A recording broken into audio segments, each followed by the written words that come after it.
This is the human point of view to the previous reports by Governor Xyloz. How the humans escaped. Watch that first. The link is in the pinned comment below this video. Now, on with the story. Infiltration Report 1. Mission Initiation. Stardate 387.443. Field Report from Commander Harris. Our mission to infiltrate and gather intelligence on the Lumeron colony has commenced as planned. The team, comprised of technical experts, engineers, and intelligence operatives, was dispatched by the Terran Intelligence Network, TIN, a specialized division tasked with covert operations across the galaxy. We embarked on our antiquated spacecraft, purposefully designed to appear non-threatening and technologically inferior.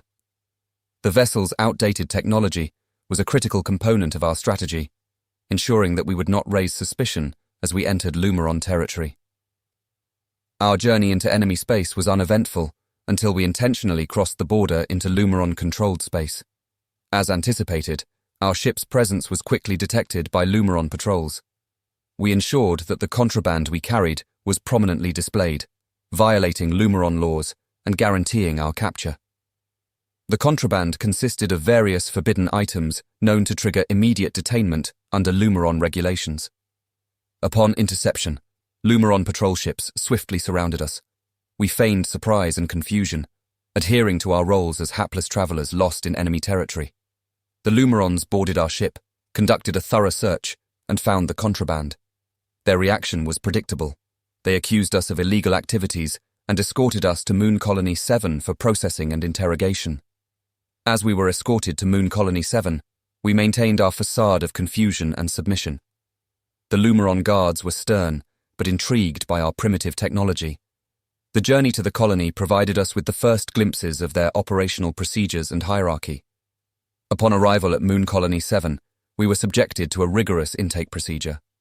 The Lumerons, led by Governor Xyloz, exhibited a mix of curiosity and suspicion. Our antiquated technology seemed to fascinate them, reinforcing our guise as primitive beings from a backward civilization. We were relieved of our possessions, and our team was dispersed among the various holding cells. Our primary objective was to ensure we were perceived as non-threatening while gathering as much initial intelligence as possible. The first phase of our mission was complete. We had successfully infiltrated the Lumeron colony and established our presence within their prison system. Infiltration Report 2. Establishing a foothold. Stardate 387.785. Upon our arrival at Moon Colony 7, we were immediately subjected to a rigorous intake procedure. The Lumeron guards were thorough, searching every inch of our persons and our belongings. This gave us a closer look at their security measures and hierarchy. Each guard had a specific role, and their actions were precise, almost mechanical. The intake process was designed to intimidate and break down new arrivals, but our team was prepared for this. Governor Xyloz, the colony's overseer, was present during our intake. His interest in humans was obvious. He examined our equipment and our ship's technology with keen interest, almost childlike in his curiosity. This worked to our advantage, as it provided a distraction that allowed us to make mental notes of the security protocols and potential vulnerabilities within the facility. Once the initial intake was completed, we were stripped of our personal belongings and assigned to various cells throughout the facility.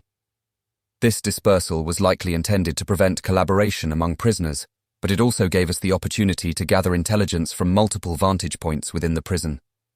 The first few days were spent integrating into the prison environment. We maintained our guise of confusion and submission, which kept the guards' suspicions at bay. We quickly learned the daily routines and rhythms of the prison, noting guard rotations, surveillance blind spots, and the habits of other prisoners. Communication among our team was critical. We used a coded language based on innocuous phrases and gestures that the Lumerons would not recognize. This allowed us to share information and coordinate our efforts without drawing attention. For instance, a seemingly casual comment about the weather could convey a detailed observation about a guard's routine or a security flaw. During our initial assessments, it became clear that the Lumerons were both technologically advanced and highly bureaucratic. Their security measures were rigorous, but not perfect. We identified several potential weak points, including the over-reliance on automated systems and the complacency of certain guards during their shifts. One of our primary objectives was to assess the other prisoners and determine potential allies. We needed to find those who were dissatisfied with their captivity and might be willing to assist us in exchange for the promise of freedom. Agent Smith took the lead in this effort, using his skills in psychology and negotiation to gauge the prisoners' morale and motivations. The prison housed a diverse array of alien species, each with unique abilities and knowledge. Among them, we identified a Garbaxian engineer named Threx, who had been imprisoned for attempting to hack into Lumeron systems. Threx's technical expertise could be invaluable to our mission, particularly in overcoming the more sophisticated security measures. Another potential ally was Zern, a Thraxian with a deep understanding of the colony's layout and lesser-used or even unused passageways. Governor Xyloz's fascination with our supposed primitive technology continued to play in our favor. He often visited our cells to observe us and ask questions, providing us with additional opportunities to observe his routines and interactions with the guards. Xyloz's curiosity about humans gave us more freedom than other prisoners, as the guards were less strict with us during these visits. An interesting incident occurred during one of our mealtimes, which seemed to catch Xyloz's attention. Sergeant Kim, whom Xyloz later labeled Glutton, took it upon himself to sample every dish before allowing the rest of the team to eat. This was a precautionary measure to ensure the food was safe, but to Xyloz, it likely appeared as a ritualistic hierarchy. Kim would taste a bit of each item, nod in approval, and then the rest of us would begin eating. This small act of caution was misconstrued by the Lumerons as a sign of a complex social structure, which played into our favor by further masking our true intentions. Our integration into the prison environment was progressing smoothly. We were gathering valuable intelligence and forming the beginnings of a network of allies. The guards, meanwhile, remained largely unaware of our true intentions. The Lumerons' underestimation of humans was proving to be one of our greatest assets. However, we remained vigilant. Any misstep could jeopardize our mission and lead to severe consequences. We continued to refine our plans, adapting to new information and preparing for the next phases of our infiltration. The second phase of our mission was complete. We had successfully established a foothold within Moon Colony 7.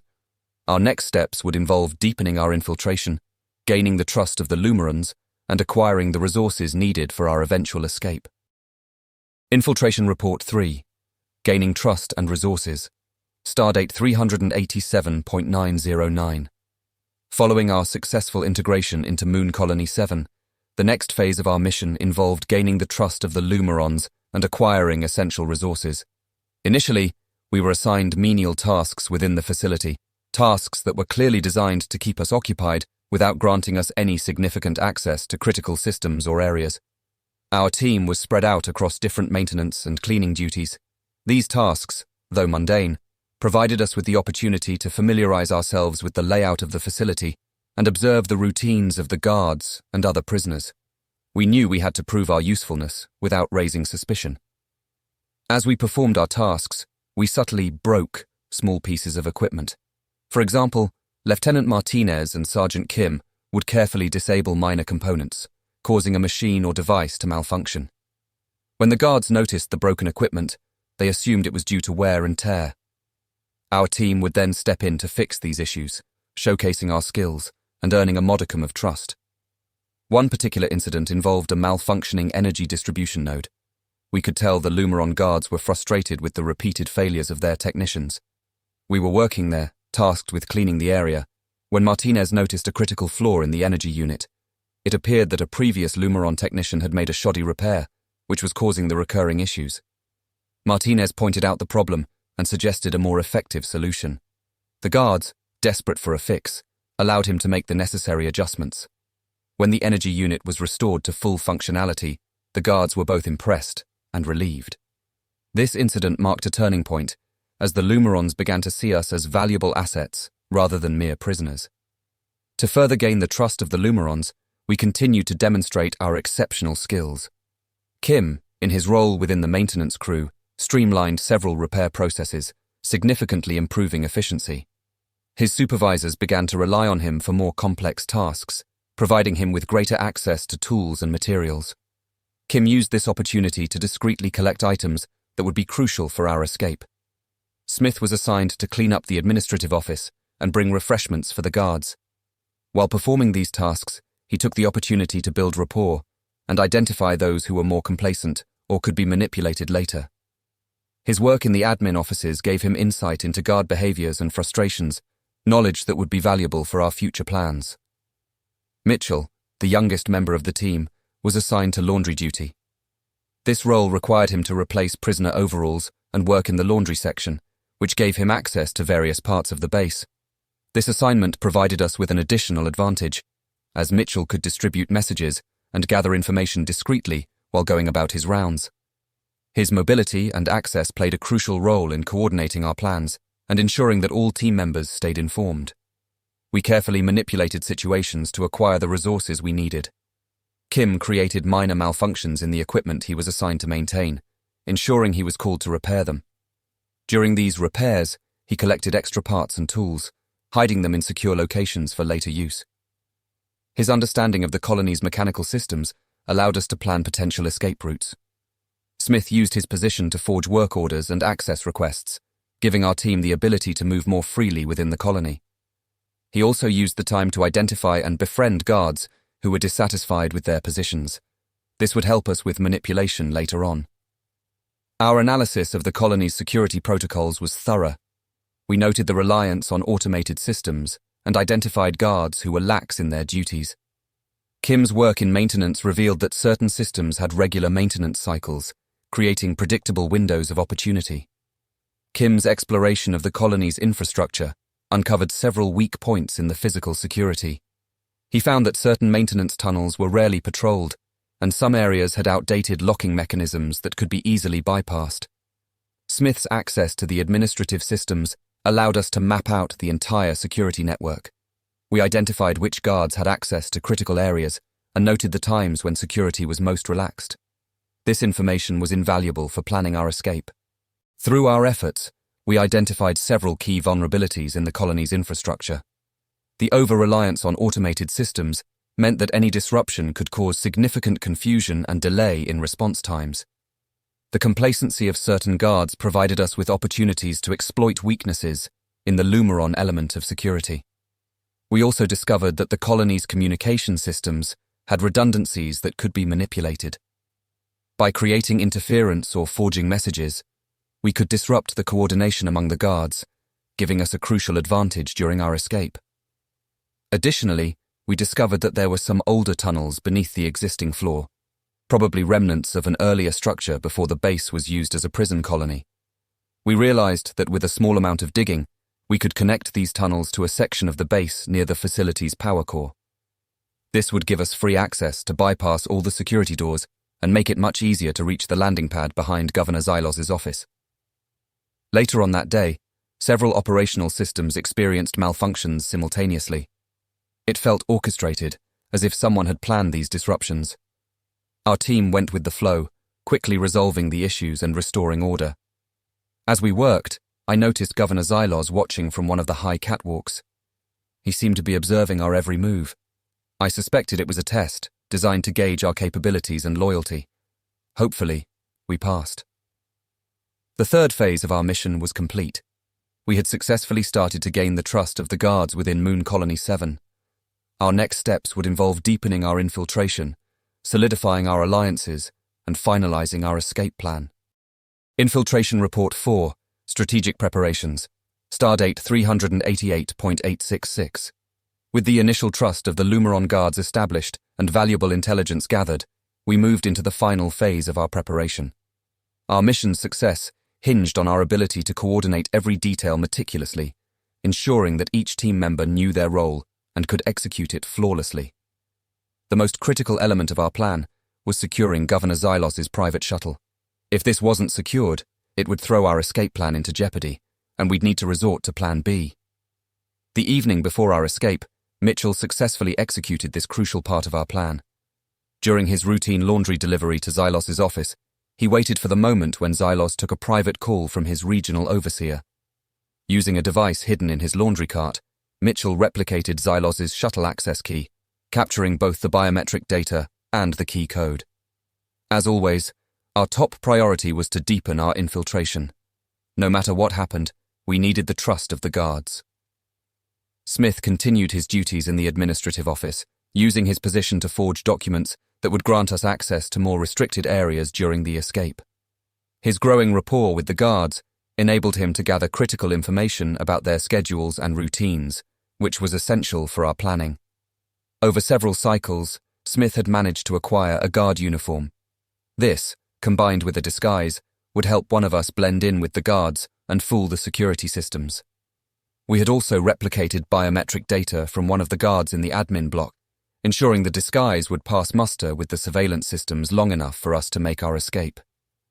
Kim and Martinez, leveraging their positions in maintenance, focused on refining our escape route. They regularly checked the integrity of the old tunnels and ensured our digging efforts remained undetected. The tunnels, remnants of an earlier structure, offered a hidden path that bypassed the main security checkpoints. We planned to use these tunnels to reach the power core and then move towards the landing pad behind Governor Xyloz's office. Mitchell's assignment to the laundry gave him unique access to different parts of the colony. He used this role to distribute tools and messages discreetly. His ability to move around without raising suspicion made him an invaluable asset. He also kept an eye on the guards' behavior, noting any changes that could affect our plans. A significant part of our strategy involved creating distractions to divert the guards' attention. Martinez and Kim would orchestrate minor malfunctions come the time in the surveillance and power systems. These issues would occur simultaneously with our escape, creating confusion and stretching the guards thin. The night before our escape attempt, we gathered for a final briefing in the laundry room, the only room not actively monitored by the surveillance systems. Each team member reviewed their tasks and contingencies. We synchronized our watches and reaffirmed our commitment to the plan. The tension was high, but so was our determination. We were ready. Infiltration Report 5, The Great Escape, Stardate 391.055. After many cycles of meticulous planning and preparation, the day of our escape had arrived. The trust we had built with the Lumeron guards, coupled with the intelligence we gathered, had positioned us perfectly to execute our plan. We had identified the optimal shift change period when the guards were least vigilant, and we had our routes through the tunnels mapped out to the smallest detail. As the shift change approached, we began our operation. Mitchell, who had free access to various parts of the base due to his laundry duties, distributed final messages and tools to each team member. We synchronized our movements with the shift change, knowing this would be our best chance to avoid detection. Every step had been rehearsed. Every possible contingency had been planned for. Martinez and Kim initiated minor malfunctions in the surveillance system and power distribution nodes, creating a series of distractions that would occupy the guards on the other side of the base. These disruptions, combined with the guards' routine shift change confusion, provided the perfect cover for us to begin our escape. We quickly made our way to the entry point of the old tunnels we had dug. The passage was narrow, but sufficient for our needs. We navigated through the dimly lit tunnels with the help of makeshift torches and Martinez's improvised navigation device. The air was stale and the walls were damp, but the tunnel was structurally sound. The quiet echo of our footsteps against the stone walls was a constant reminder of the gravity of our mission. As we neared the power core, we encountered our first major obstacle, a series of security sensors that had been recently installed. Using the intelligence we had gathered, Kim and Martinez disabled the sensors one by one, allowing us to pass through undetected. Each deactivated sensor brought us closer to our goal, and our confidence grew with every step. We emerged from the tunnels near the facility's power core, exactly as planned. From here, we had to bypass a few more security doors to reach the landing pad behind Governor Xyloz's office. This was the riskiest part of our escape, as it required us to move through a more heavily monitored area. As we navigated through this part of the base, we entered a large room housing the power core. 2 Lumeron guards called out to us from the upper catwalk. Smith, who had been dressed as a Lumeron guard and wearing his disguise for the escape, stood up straight. He casually looked towards the 2 guards and waved, shouting the Lumeron word for cleaning duties. The whole team held their collective breaths as the guards continued to watch us. After a moment, one of the guards began to reach for his comms device when another Lumeron guard opened the door just behind them and told them to follow him immediately. The guards left, and we all breathed a sigh of relief as we continued on our way. That was a close one, but the guard uniform from a distance had worked enough to get us through. As we approached the final security door, an unexpected alarm went off. For a moment, it seemed our entire plan was doomed. We froze, fearing the worst. The blaring alarm reverberated through the hallways, each pulse tightening the knot in our stomachs. Kim quickly assessed the situation and realized the alarm was due to an overlooked security protocol. Acting swiftly, he used a bypass code we had acquired earlier to disable the alarm. The door unlocked, and we moved through, hearts pounding. The relief was immense, but we knew we weren't safe yet. With the replicated key in hand, we approached the shuttle. The landing pad was quiet, with only a few guards patrolling the area. We timed our movements to coincide with the guards' rounds, slipping past them unnoticed. Martinez and Kim used the replicated key to unlock the shuttle, and we quickly boarded. The inside of the shuttle was dimly lit, its sleek design a stark contrast to the rugged tunnels we had just navigated. Once inside the shuttle, we worked quickly to prepare for takeoff. Kim and Martinez powered up the systems, while Smith and Mitchell secured the entry point and ensured no more alarms were triggered. The shuttle's controls were sophisticated, but not beyond our capabilities.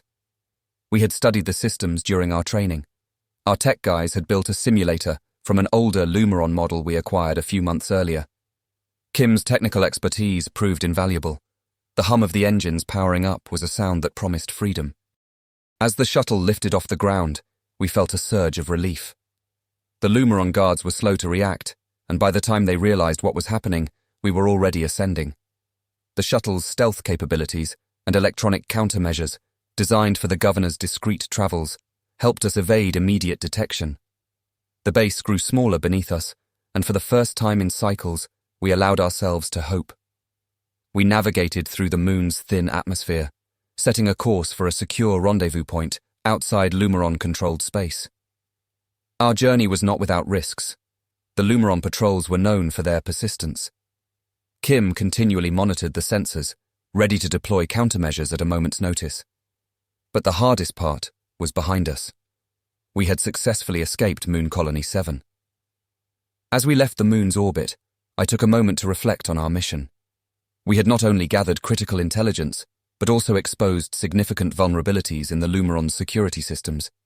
Moreover, obtaining Governor Xyloz's private shuttle had been our objective from the start.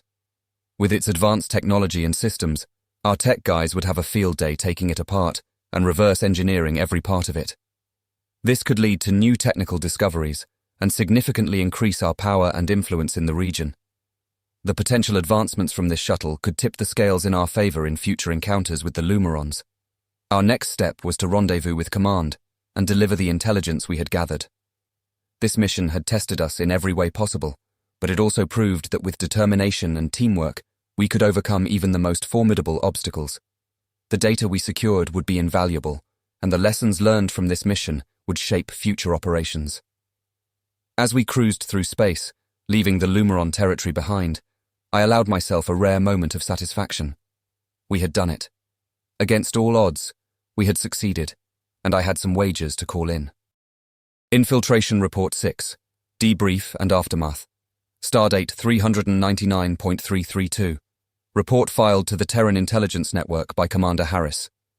This report provides an overview of the mission outcomes and intelligence gathered during our infiltration of Moon Colony 7, our subsequent escape, and the initial analysis of captured Lumeron technology. The following sections detail key aspects of the mission, the challenges encountered, and the significant intelligence and technology obtained. Mission objectives and outcomes. The primary objective of our mission was to infiltrate Moon Colony 7, gather intelligence on Lumeron security protocols, and acquire advanced technology. Secondary objectives included identifying potential weaknesses in Lumeron infrastructure and understanding their political and military structures. Outcome: successful infiltration and establishment of trust with Lumeron guards. Detailed intelligence gathered on Lumeron security measures and routines. Acquisition of Governor Xyloz's private shuttle, providing advanced Lumeron technology. Execution and challenges. For detailed execution and challenges encountered during the mission, please refer to Infiltration Report 5. intelligence gathered. The Lumeron technology encountered during our mission was significantly more advanced than our current level. Key areas of advancement included stealth capabilities. Their shuttle's ability to remain undetected, even under heavy surveillance, was far superior to our stealth technology. This indicates a level of sophistication in their sensor and cloaking technologies that we have yet to achieve. Propulsion systems. The propulsion technology in Governor Xyloz's shuttle demonstrated advanced energy efficiency and speed capabilities. The shuttle's ability to cover vast distances with minimal energy expenditure suggests a mastery of propulsion systems that could revolutionize our own space travel capabilities. Disruptors. The disruptors on the shuttle appeared to be highly advanced and several orders of magnitude more powerful than ours. They are capable of neutralizing threats with precision and minimal energy expenditure. Initial analysis indicates these disruptors use a form of energy modulation we have not yet fully understood. Hierarchy and military strategy. Lumeron hierarchy. The Lumeron command structure within the colony was rigid and hierarchical, with clear lines of authority and responsibility. This structure appears to be replicated across their broader political and military organization, suggesting a well-coordinated and disciplined chain of command. Military strategy. The Lumeron military strategy emphasizes swift, decisive actions with heavy reliance on advanced technology to maintain superiority. Their defense systems are sophisticated, focusing on stealth and rapid response. Their ability to deploy and redeploy forces quickly with minimal detection points to a highly mobile and adaptive military force. Technological analysis. Having had Governor Xyloz's shuttle for a week, our tech team has already made several interesting discoveries. Ergonomic seating. One remarkable feature of the shuttle is its fully adjustable seats that mold to the body, providing both comfort and functionality. I've never sat in anything like them. These seats could greatly improve pilot endurance and effectiveness on long missions, potentially reducing fatigue and increasing operational efficiency. Propulsion.